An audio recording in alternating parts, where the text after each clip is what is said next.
Welcome to the Lance Wallnau Show, the show that gives you all the perspectives, including the ones that even I don't like. And we have Mercedes Sparks joining us today as our effervescent fact checker. And we even have producers in the audience working with us here, Carl and Jonathan, who will be with us for a little while today before he leaves. Now, we're on the cusp of something huge here, and I don't want to miss this big story. The big story that I don't want to miss is how this global conflict is actually working. A lot of people are thinking this thing in just the craziest terms with Russia and Ukraine. Let me suggest to you that there's a bigger game afoot, a bigger story going on. And one of them is the dangers of how these sanctions are hurting America, that the de-dollarization of the dollar is the inevitable byproduct. We have literally, and it's so unfortunate, India has had to take a position on what to do with Russia. And they're looking at China to their north, and they're saying, man, between us and them, we got 2-3 billion people on planet Earth. We want to be able to have our economies flowing. Russia has just lined up with China, and China has made the announcement today that Russia is given its most favored nation trading status, almost like we're really in bed with Russia. And nobody's pushing back on China. Nobody has the guts to ever say anything to China. They all want to vilify Putin. But we've created a whole axis of economic opposition. Then Pakistan and the Middle East lining up with China, with Russia. Look at the map, folks, and see that we're aligning half the world against the dollar. And then remember something. The only reason why America can run a printing press with $30 trillion worth of debt is because the rest of the world works with dollars. The moment they cut off the dollar, we start to see the dollar plunge in its global value. We'll start to see those dollars come home and they become worthless. So, Mercedes, do you have that why sanctions won't work PowerPoint that I sent you earlier today from Dr. Peter Navarro? Was doing one of his quick tutorials the other day, and I thought that I would share it with you because we're real lovers of the War Room and Peter Navarro. So go ahead and put it up there, would you? Let's just say, to be clear, you sent me one image, and I will put that on the screen. This is not that image, but I wanted to put this image on first because I thought it was incisive commentary on what you were just talking about. So there was a breaking news. So it says Russia state-owned, I'm going to say this is Sberbank, is to replace Visa and MasterCard with the new MIR card system in partnership with China's UnionPay.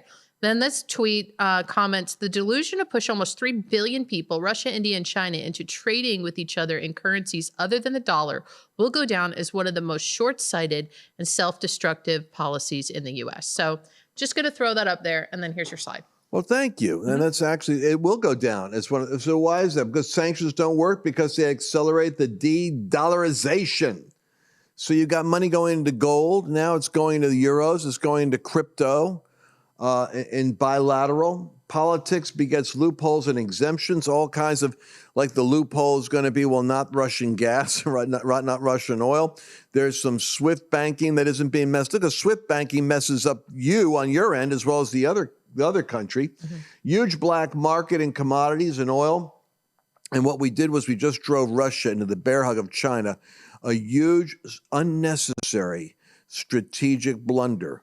We're making East versus West, and now it puts Putin in the seat of having the authority of foreign policy initiative to shape what is going to bring peace or bring war, and it puts China in the position of being the global peacemaker. They can literally step right in and say to Putin, listen, if you want to have these countries here in the East, and you want to carve out these cities, and you want to carve out Crimea, we'll broker the peace. China becomes the global hero, peacemaker. The dollar becomes gutted out of economies. Russia gets its landmass and walks off saving face, and America suffers another foreign policy defeat. I'm not even sure that NATO comes out stronger, because NATO, while there's going to be anxiety about Russian aggression, they're going to have to really rethink how far they're going to want to provoke Russia in the future. Yeah, I'm really concerned. I mean, there's a part of me in the back of my mind that thinks, I don't even really understand why Russia is so interested in the Ukraine. I don't necessarily understand. Like, it feels like it's a big ruse to just destabilize the financial system. That's what I want to say, is that at the end of the day, it seems really convenient that we cut them off from SWIFT, and now they're going back to a gold standard, and now they're going to partner with China, and then India is going to jump in on it. And to your point, what after that's Iran, all these other countries that have no interest in trading with the dollar, and we will see, which we've been predicting for a very long time, especially because the the dollar, the International Monetary Fund is reassessing their basket of currencies this year, and that happens in July. I have real big question marks around everything that's leading up to that, and if we will see the dollar be removed as the world's reserve currency. And if that's the case, folks, you want to get as much of your money into gold as possible. Mm-hmm. You want to move swiftly. Talk about SWIFT. You want to move your gold. You want to get into gold and silver. You want to take a serious look at that. And if you've never read the 21-page report from Birch Gold, you've got to do it. Make it your priority. It's like, everybody wants to go to get the Patriot food supply when the power's out. Well, unfortunately, it's the wrong time to go for the food supply. You should have the food supply. Same thing with your money. If the dollar goes into free fall, everyone's going to run for the life rafts, and they're going to go for you're getting the alert right now. The dollar, the gold could go up to, what is it? Goldman Sachs is estimating, like, I don't know where it is now. It's like 1,800, but it's like they're talking 2,100 to 3,000 possibly an ounce. Yeah. Go to lancewallnau.com/Birch, and you can put your money into a gold-backed IRA. That means it's a retirement account. You don't have to pay taxes on the thing. You put it in there, and it floats with gold. If gold goes up and the dollar goes down, well, that's the hedge on inflation. And inflation looks like exactly what's happening. lancewallnau.com/Birch. You can get your 21-page report, but you can also do what we're doing. And you could put your you can go in that direction. I just want to say too, because I know that a lot of times we talk about sponsors, and sponsors help us keep the show in the air. But the reality is, this isn't a sponsorship plug. These are things that actually Lance and I are doing right now, because you look at, and some of you may not even know. You might just be listening to Lance because you like Lance. He's funny, and he's informative. But the reality is, in the world markets right now, there's such a destabilization and so many bad economic policies that have been put in place over the last 20 to 30 years that we are on the brink of a bubble. And that's what I want to say, because I do believe there is an urgency right now in the spirit to start planning financially for what do you do with your cash? If you have cash, how do you protect those assets? Gold is one of those things. Property is one of those things. Cryptocurrency is one of those things. And then maintaining some cash. And honestly, too, guys, and I don't want to cause a problem, but pulling some cash out of the bank so you have cash on hand. Because look at what happened in Russia. Look at what happened in Ukraine. Look at what happened in Canada. When they wanted to go to the bank to get cash out because they thought it was going to be turned off, they don't have access to it right now. So I'm a bit of a prepper myself.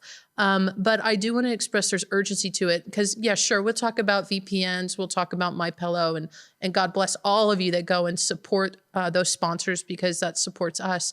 But when it comes to gold and silver, that is a totally different category in my mind that you need to be preparing for. So I just want to throw that in there. Suppose that Russia says, look, you guys have shut down our economy. You have literally gone nuclear on our finances. Mm-hmm. Suppose that they retaliate with a cyber attack, and that the cyber attack is, suppose they go for a peace accord, mm-hmm. and everybody's celebrating peace, and bam, suddenly they hit, there's a blackout on Wall Street, and our whole financial system is disrupted, right? So what happens then? Well, that's the stuff we're talking about. They can retaliate with cyber vengeance. And we're living in a period of time now where America, having lost its spiritual currency, I believe, around the world, once it went woke, it started going broke. and it lost the power of its own prestige. And there's something that happened when we withdrew from Afghanistan in the sloppy, spastic, irrational, and idiotic way that we did. It triggered the alertness to the suspicions of Russia and China that America is in decline, that Trump they feared, but that America doesn't have the sense to champion its own best interests, and that it's basically in late-stage moral decadence. Are you thinking about clinking away? Don't click away. The whole podcast is over on lancewallnau.com/podcast. Go download the whole thing. Go there. They're there every day. The full uncensored truth just for you. Catch